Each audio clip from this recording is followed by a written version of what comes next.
I mean, if I'm an accountant, we're not doing this during tax season. Okay? And now one's half frozen. Yeah. I was like, rotate. You know? This is Lisa. And this is Lana. We are two old friends. A nurse. And an actor who are both taking care of our parents. I got some troubles and I don't know what to do. I got some worries and I'll share them all with you. Sometimes we'll talk it out, or maybe scream and shout. It's always easy when I see you through with you, 'cause we are two old friends talking to old friends. Not too old. This is a podcast about what to expect when you're not expecting it. So you think, well, they're home, then they're good. They are not good. I love good motivation chart. Yeah. Two old friends talking to old friends. My husband's had 2 knee replacements. My mom had one. We both cared for them. That's brutal. And for anybody who is either going through it themselves or they having their parents go through it, we're just going to give you some things to think about and hopefully help. We had a review where a guy said his mom was going to have knee surgery. And he was like, I'm so nervous. So from that point on, I'm like, we have got to do what you need to know just for him. So today we're going to talk about some non-surgical interventions you can do if someone's having knee pain. Yep.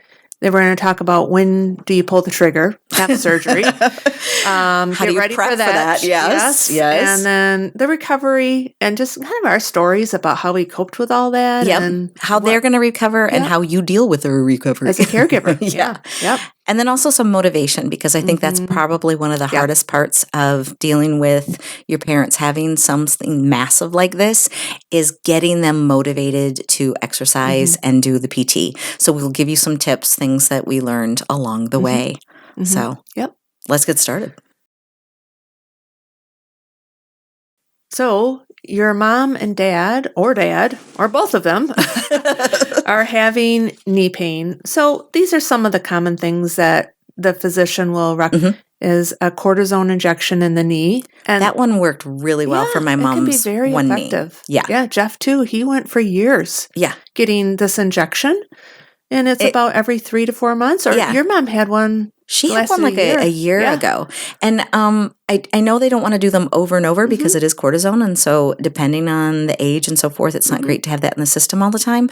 And I have heard some people say it didn't make a difference. I will say it made a world of difference for my mom. Like it made, she was like, she was pain-free for quite a while.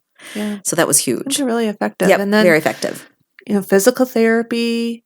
That's where you strengthen up the sides of the knees. Like if the kneecap kind of can move around a little bit, and a lot of times I think with my mom, her whole body would clench. And so the hamstring and shin splints almost feeling, that was where her pain was. Not so much the knee, but pain. It was because the rest of her body was trying so hard to keep that knee stabilized. Right. So those exercise, a lot of times I think people are like, I don't want to do them because it's bone on bone. It doesn't matter. It's not going to help. But what you're doing is helping create stabilizers on either side of the knee and that is a huge thing too. That's a huge thing. And your mom had a brace too that really helped. We just got that one recently because she wears compression socks for a lot of her, what's the word, Charlie horses, cramps and stuff that she gets. Yeah. And then her knee was like she couldn't turn. She would always try to turn too fast and then almost it would give out, or I'd hear her go, Yep.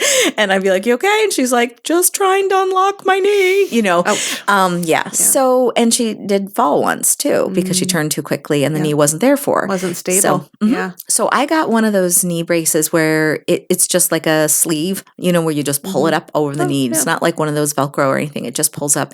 I know you said sometimes that some doctors don't want to use the brace because they feel like it can weaken the muscles, but sometimes it can really help. Right. And so I think depends. Yeah, it depends. Your doctor. Ask your doctor. Because for my mom, what it did was it released the tension because her thigh and her calf weren't trying so hard to do work that it's not supposed to do. So I think for her, that's what it does. And she's 83. So I'm not going to be like, well, you should be at the gym working out, lady. I mean, I'm like, let's make it easy as possible. Right. Yeah. Yeah, exactly. But yeah, so the brace, the shot, Jeff really found like walking in a warm pool. It can't be cold, but we had to find a warmer pool by our house. Okay. And just walking back and forth really helped him stabilize and get his muscles built up. I've always heard water aerobics are really great for the knees. Yep. Yeah. And then anything, and this is hard because it's hard to lose weight. Obviously, if it was easy, everybody would do it. It's very difficult, especially when you're elderly and you're in pain. Mm-hmm. But just if this is motivating for people, every pound that you lose is 3 pounds to the knee. So that's pretty significant. So if that's motivating for people, right. I know it's really hard to lose weight. So I even hate, but I just want to, if that will help you in the long run. Right. And I think the problem with trying to lose weight, especially for the elderly, is that they might be depressed. Yeah. They might be, I don't know, a lot of people eat for comfort. Yeah, I do. And so, me too. So they haven't exercised in 20 years. Yeah. So now, it's not now something. I'm in pain. So let's really hit get the down. gym. Yeah. So then you have to say, okay, at some point, these things that would avoid surgery just aren't working. And some physicians will say, you really want to do this when you're pretty able. Right. And you recover better. So maybe the injections are working pretty good, but they may say, you're strong. Let's do this. Let's do it now. So it's an individual decision with you and your physician. So once that decision's made, and usually it's when the pain is causing you where you can't do the activities to be independent. Right. And it could be even something like going to get the mail. I mean, if you're in pain doing that, just a normal activity, then it's time to look into the surgery.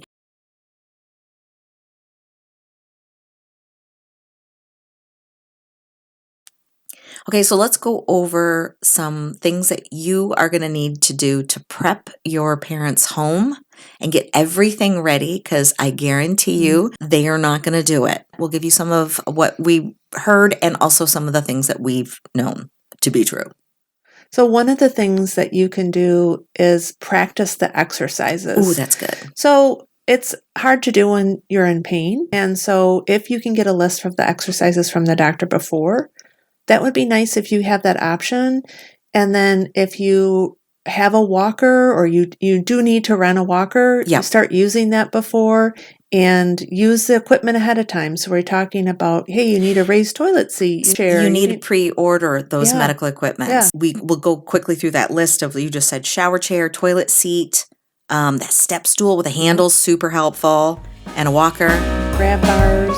Make sure you have something in the shower where it's not slippery. Good. In and out. In the shower and out of the shower. And sometimes insurance companies will pay for an occupational therapist or a physical therapist to come into your home and really start prepping that. And very importantly, do not forget to get the ice machine. Because when it comes to icing those knees, and I know they also say, what are the frozen veggies and ice packs? In my opinion, if you can rent the ice machine, definitely do that. It was heaven sent for us. Yeah, I think we rented one, and then actually someone lent us one, so we had rotating. Nice. Oh, you're spoiled. I know. We totally were. Got 2 things. And then sometimes, like, we came home with a wedge to keep the knee elevated. We had to buy one. And you had to buy one. Okay. Yeah, we did have to buy one. All right. We also want to talk about like getting the house just sort of ready, because there are things that you just don't think about. So make sure that you are there on a first floor sleeping space. And if that means being in the middle of the living room for the next few months, then that's what that means, because you cannot go up and down stairs. Yeah, and you could rent a hospital bed. Yep. You can have that in. If you have a recliner so that they can sit and put their feet up, my advice would be the ones that are automatic, not the one that goes kunk, because you do not want their knees going kunk. Yeah. You want them. Yeah, not a more great. And you could rent that too. Yep. Make sure the TV's in that room. There's something for them to read. The laptop is nearby. There's wastebasket. Phone charger. Oh, do you have the big long cord and baby monitor? So if you're upstairs. Oh, good. That's helpful too. Yep. The other thing I wanted to say, you mentioned, which was really good, tripping things. You got to get up the rugs, the cords, the clutter. Anything that they could trip on, they will. Yes. They or will. Get caught. Yep. The other thing is, make sure that you have clean linens. So you really do not want an infection. So that's mandatory. Yeah, clean towels, clean sheets, and you're really not supposed to have pets on the bed, which I hate. But that sucks. They got cooties. And when we say clean sheets, it doesn't mean you just start with clean sheets. That means that you do change them fairly frequently. So when your mom's up doing or dad's doing some physical therapy, change the sheets. Yeah, that's a great suggestion. Yeah. And you got to try to get some kind of easy meals. Oh, good call. But that also means you have to clean your freezer, so we got to talk about that to make room. Oh, yes. You don't want anything in your freezer other than ice bottles and ice packs. Believe me, it is empty out that freezer. So maybe have a couple of meals stacked up, but pretty much keep that freezer empty because ice to bring down the swelling on this knee I felt like it was an ongoing crisis. Trying to get the ice machine. I honestly do, and we'll go into that. But those are all things that you are going to want to get prepped in the house before that surgery. And then, was there anything more with that? I can't remember. Well, I think the other thing is really sit down as a caregiver with your parent and say, all right, this is my work schedule. I'm going to need about 2 weeks off, or me and my siblings are really going to have to be dedicated to be in the home 24/7 for 2 weeks to take care of our parent. Yes. I mean, if I'm an accountant, we're not doing this during tax season. Okay. Good idea. Really look at your work schedule. And it's no joke. I just want to really reinforce you're dealing with elderly people who might have other things going on with their bodies. It's not just their knee. It's not like they're 55 and they're having a knee issue. They may have other medical conditions. They haven't been moving around a lot. So it is a big ordeal. And you want to make sure that you or your team, however you create that team, has a rock solid 2 weeks at bare minimum, 24/7. Yep. Don't think, well, they'll a couple days and then they'll be good to go. They are not. Or I can be there, after work at 5 and then spend the night. No, you need to be there the whole day. Absolutely. And then the other thing, so we live in Michigan. Yeah. And I've just seen so many patients come in where they've fallen on the ice. I mean, it's just... Don't do it in the winter. Do not do it in the winter. Because you normally think, well, that's a great time to do it because, hey, I'm not doing anything else. Right. But you've got to get to the doctors. You've got to get to the physical therapist. You've got to get in the car with the walker and the snow. And it really is another layer of danger. So I don't recommend people doing it in the winter. I would not at all. My mom did it in July. And the other thing is sometimes the physical therapy, we were out on the driveway, walking up and down the driveway with a walker. So you're not going to do that in the ice. No. So, and you get some fresh air. And she did a rocker outside to move the knee back and forth. And that was really lovely to sit outside. So I would highly, aside from the danger even, is just the ease of being able to do some things that might be enjoyable while you're doing your physical therapy. Right. Mix it up a little bit. Mix it up a little. Inside. I just want to go back. One thing is if you and your team cannot do this, if you find that you don't have the time to be there, then you are going to need to do a inpatient rehab. So it was inpatient. Yeah. So truthfully, it's a nursing home. I mean, it really comes down to it. They call it a rehab center, but mostly it's just a bunch of old people in wheelchairs. And then some of your parent is doing some rehab. That's at least how it was with my dad with his shoulder surgery. But that is an option for if you cannot commit to full-time care. Yeah. So you have to set those realistic expectations. And if you don't have, I love that term, the care team. Yeah. So, and you need to really be realistic. So if the person is saying, I will be there, are they going to be there? Yeah.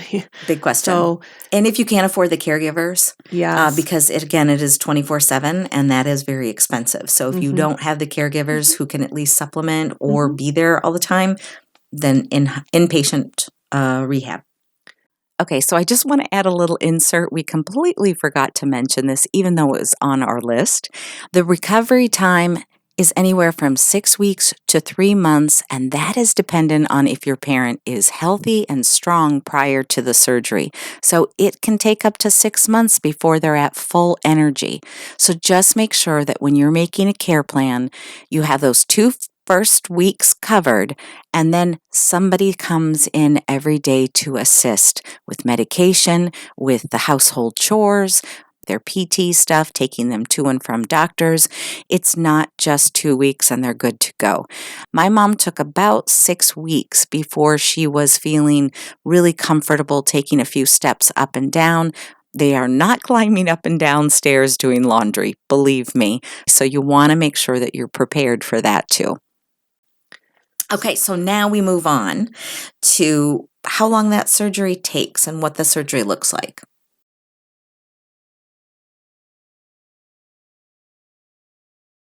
The surgery takes about 2 hours, and some facilities are able to actually have the surgery the same day and you can go home that evening. Yeah, my mom didn't. She went home like the next day. Pretty unusual. I think it may be for when you're younger. Yeah. But truthfully, they're worried about oxygen levels and blood, the infection, because when they're elderly, there are more things that hurdles to overcome. Yeah. And they got to make sure everybody's medicine is working the right way. I mean, if you're 55, 60, that's a different story. It's a different story. Yeah. So you really 20 years is a lot to add. So it's usually 1 to 3 days in the hospital. Yeah. I would say more leaning towards 1. The shorter, it's really getting to be a shorter time frame. Yeah. So just set realistic expectations. Your mom or dad are not going to be in the hospital for a week and think, well, there's the 1 week, and then we just have to do. Nope. It's pretty quick, and you want to be prepared. So there's a lot of stuff that you can read on the internet too. And while some of it's true, I feel like sometimes it doesn't give you I don't want to say the negative side or it's a little bit bigger than you think it's going to be. And that's that same idea when they're like, yeah, in a day they're going to come home, and it has that feeling of all's well. Well, and there's, again, I've said this before, it is not a magic car ride to the house. So they are still very sick when they get home. So you think, well, they're home, then they're good. They are not good. And so let's talk on top of that, I want to say this is when they are under, there's different, you can do general anesthesiology, general anesthetic, or you can do the block, which is like this miraculous thing that just cuts everything down and you don't feel anything below. And my mom had that. And she was like, this wasn't that bad.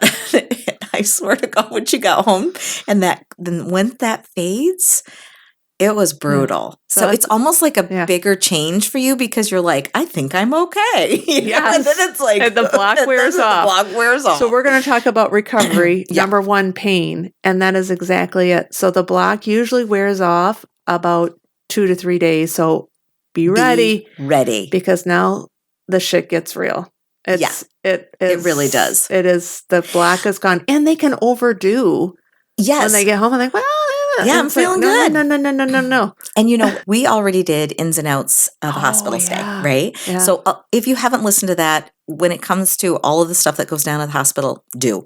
But I do want to say, most importantly is painkillers. Yeah. So when they're in this recovery and they're like, hey, I just think I need maybe some Tylenol, you're going to want to get the heavy duty drugs that they have supplied.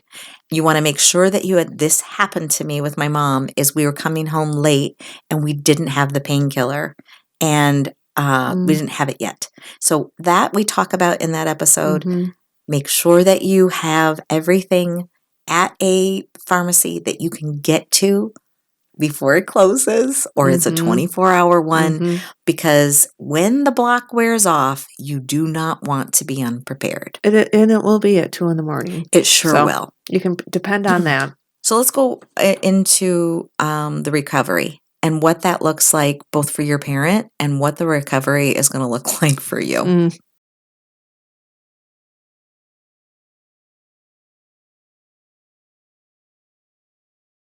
Whenever I see something, like we read an article online, And the way they talked about the pain was like they may need some heavier doses of medication or just Tylenol. And I was like, I don't know who out there just needed Tylenol, but the pain was a huge thing.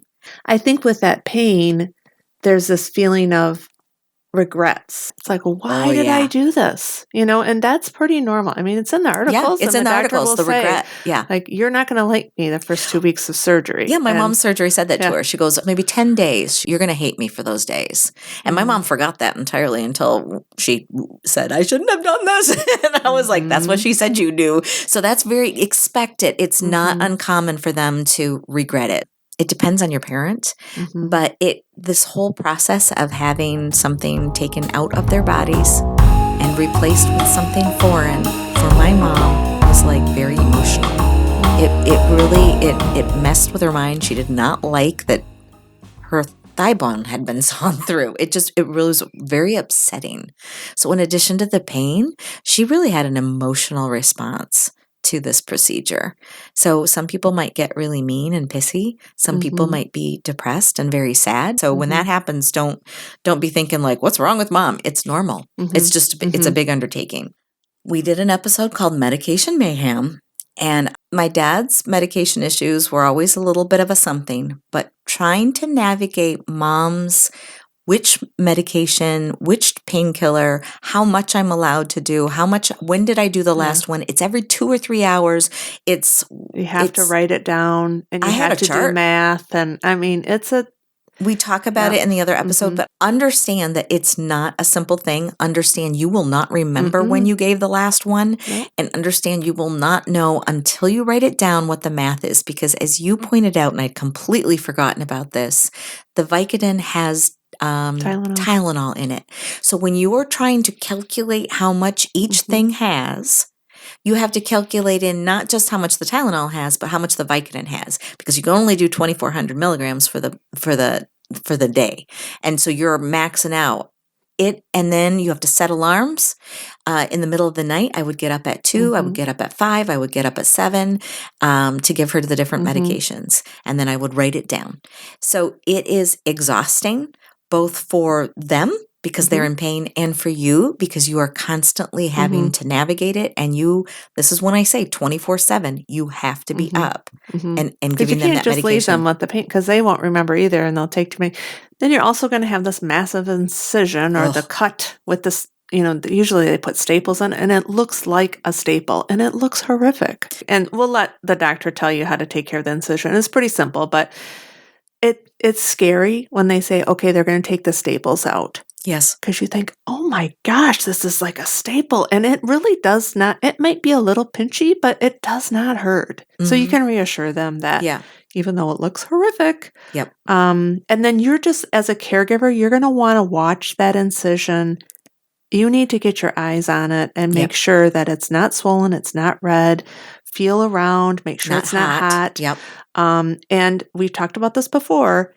Even if it's on a Saturday or a Sunday, if you have concerns, you got to call right away, because that's no joke. So if you wait till Monday, it's too late, and you've just had all this bone stuff done. Yep. And believe me, your surgeon wants you to call if you have concerns. Yep. Don't wait. One of the things that was really hard for me are those dumb compression socks. Oh my God. They're called Ted hose. They're white. You have to have them on. Have to for blood. To prevent the blood clots. Yes. Because you're sedentary, and I appreciate that. And on top of it all, they're in pain. Yeah. So it's not just like, putting a sock on a toddler is really tough, but imagine that every time you bunk their foot, they're like, like that. It's awful. I'd be like, I'm so sorry. Or even taking them off was hard. Yeah, it's not a fun thing. So my advice is either watch a video on YouTube or have their nurse show you how to do it. You can practice that before, watch a video, and then make sure if they're up and about, they're just pure like a nylon. So you have to wear the socks with the grippers. Yep. I remember when Jeff was having physical therapy, she said one of my patients didn't and fell, and then undid the surgery. So that to me was one of the hardest things. Yep. Was these dumb toes. The socks and the ice. I think that was one of the two big ones. The other thing you got to keep track of is their poop, because they're not, you got the three things, so they're not moving. Yep. The painkillers naturally slow things down, plus the anesthesia.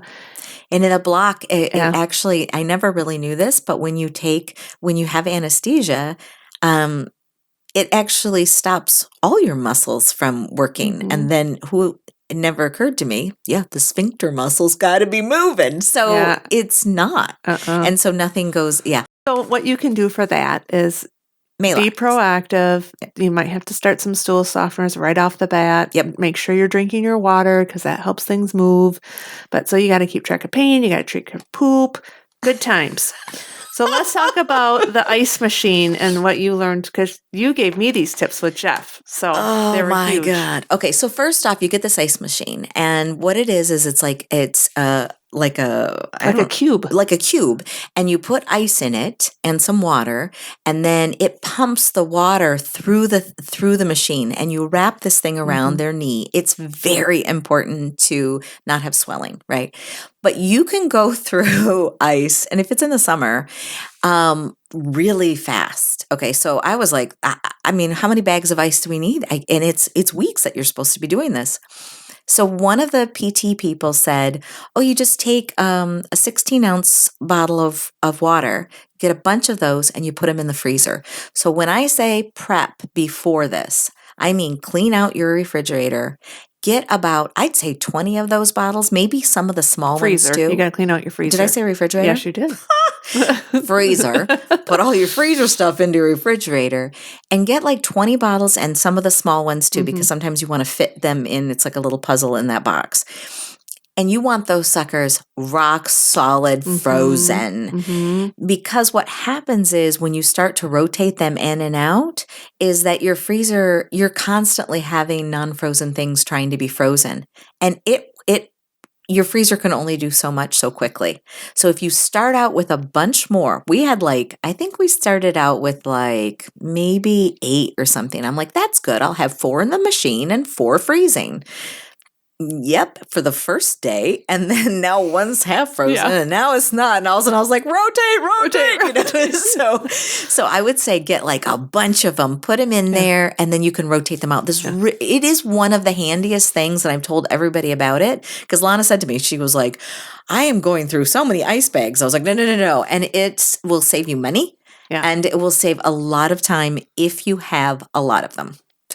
And if you don't rent the machine, which we, again, highly recommend. If you decide not to do that, then they say either do a Ziploc bag of ice, or I like the frozen vegetables because it kind of molds around. Yep. So then you're going to need a bunch of bags of those. Yeah, get some corn and peas.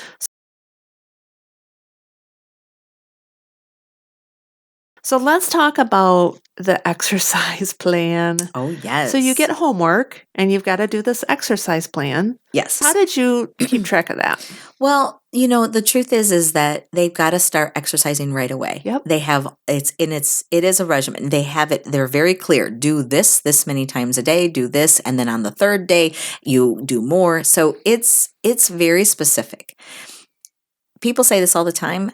I'm going to say it a billion times, is they have to do the exercises. That's not a choice, because let's talk about the why. Exactly. If you don't do them, then what? And we had to my mom's pretty motivated anyway. I mean, she did Tai Chi and Qigong for years. But the motivation that I thought was like the best was we were at the PT, and there was an older woman who had the surgery, I think 6 months before. And her knee had only gotten to a 90-degree bend. Okay. But it was 6 months. Oh.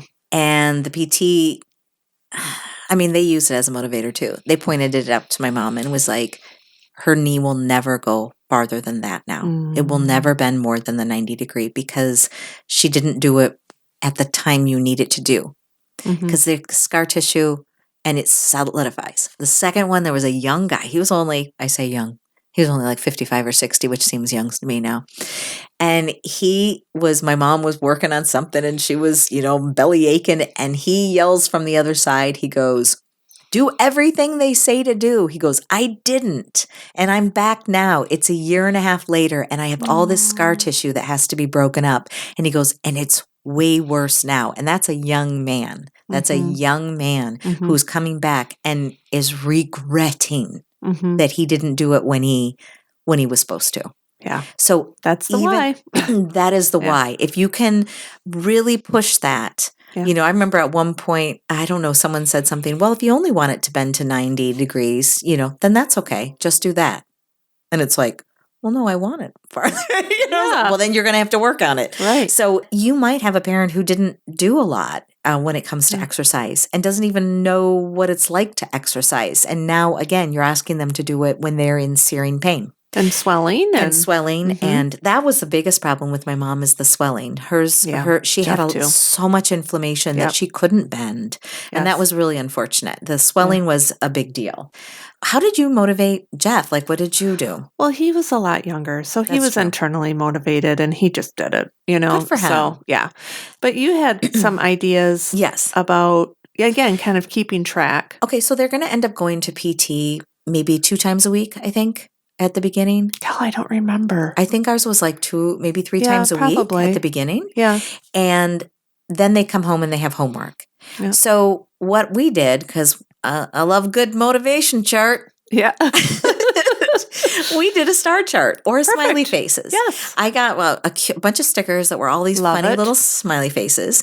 And, I thought my mom was going to be like, that's ridiculous. And she was so I'm like, which one do you want? She was like, I want that one. She got to pick the sticker. Oh, she did everything. That. So you keep a real, because motivation is partly know your parent, but challenges, seeing what they're actually visual. It's visual. Yeah. So sometimes when my mom was like saying, I am bending my knee. And I was like, you're not. And she's like, I am. It's going way farther than it did. I just started taking pictures on my phone. That is an amazing idea. Oh, yeah. Because she was like, she thought she was going farther. So I used the pictures, one to show you're not, or to show how much farther she was going than the day before. A good idea too. So either one is, this is the truth. Yeah. And the other one is, look at you go. Look at how much you've done. You forget. Yep. Yeah. And then at the PT place, we don't have any walls that we can use in our house. That's just not built in the way that you could have a bare wall.